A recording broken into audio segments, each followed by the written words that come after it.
J'invite maintenant à écouter le reportage qui suit. Valérie Girard s'est rendue à Saint-Élie rencontrer la porte-parole de Synergie Saint-Élie.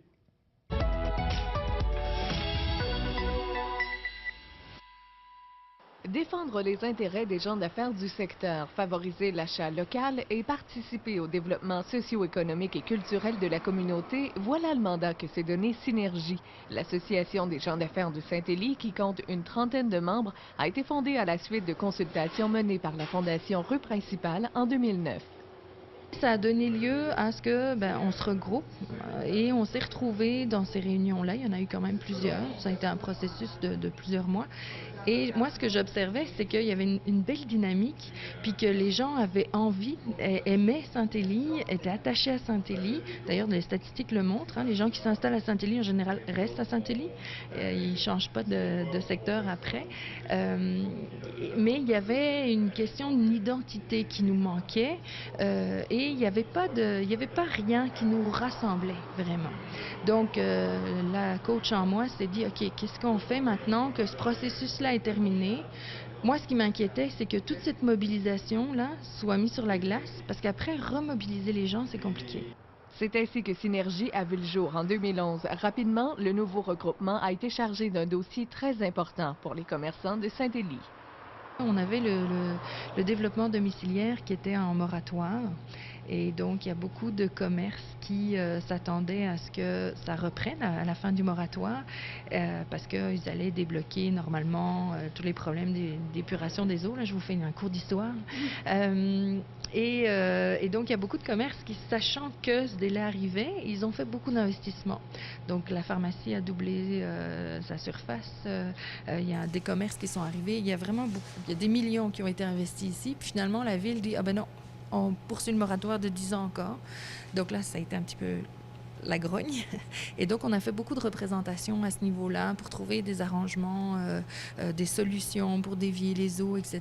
Puis ça a été une des premières réussites de l'association. C'est vraiment d'aller en pourparler avec le cabinet du maire pour trouver des solutions.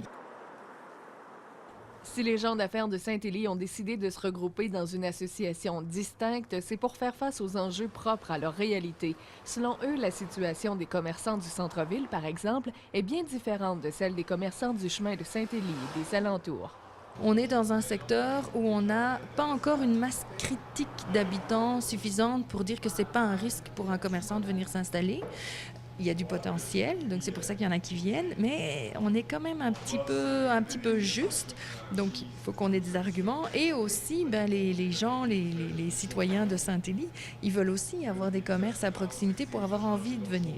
Donc, on est dans cette balance-là, tout en voulant garder l'aspect campagne, ruralité de Saint-Élie. On veut garder, on veut pas devenir une ville. Donc, c'est tout ça, là, les enjeux qu'on vit. La présidente ne ferme toutefois pas la porte à une association avec les autres regroupements d'entrepreneurs de la région. Au contraire, les chambres de commerce de Fleurimont et de Magog-Harford sont membres partenaires de Synergie Saint-Élie.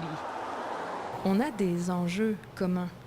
C'est sûr que les commerçants, c'est pas parce qu'ils font partie d'une association ou une autre qu'ils vivent pas les mêmes réalités de la ville.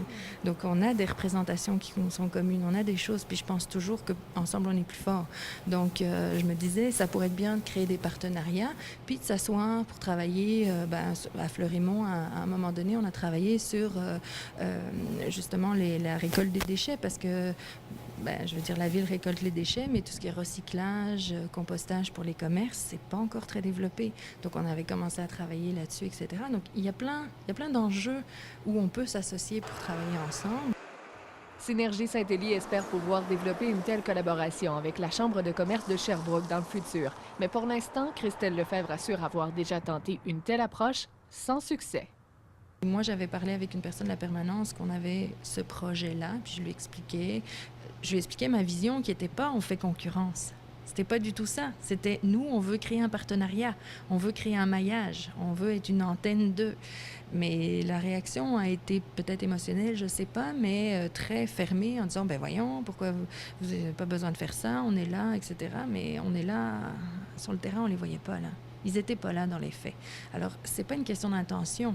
C'est sûr qu'ils ont des gros mandats, ils ont des gros dossiers, ils ont d'autres choses. Donc, on peut pas leur demander non plus de faire tout. peuvent pas leur demander de connaître la réalité de partout dans tous les coins de Sherbrooke non plus. Donc, je pense que c'est pour ça qu'il faut créer les maillages, il faut créer les petites associations. L'idéal, selon Christelle Lefebvre, serait donc de créer une nouvelle entité régionale qui regrouperait les chambres de commerce et associations de gens d'affaires existantes, tout en conservant l'identité propre à chacune. Je pense que ce serait impensable de dire qu'on va tous fusionner sous Chambre de commerce de Sherbrooke. Parce que c'est ça se jouerait trop dans les sensibilités. Mais pourquoi pas avoir une chambre de commerce qui a un autre nom? Et là, on chapeaute tout le monde à égal, que Fleurimont et la Chambre de commerce de Sherbrooke soient égaux, et puis qu'il y ait les antennes locales un peu partout.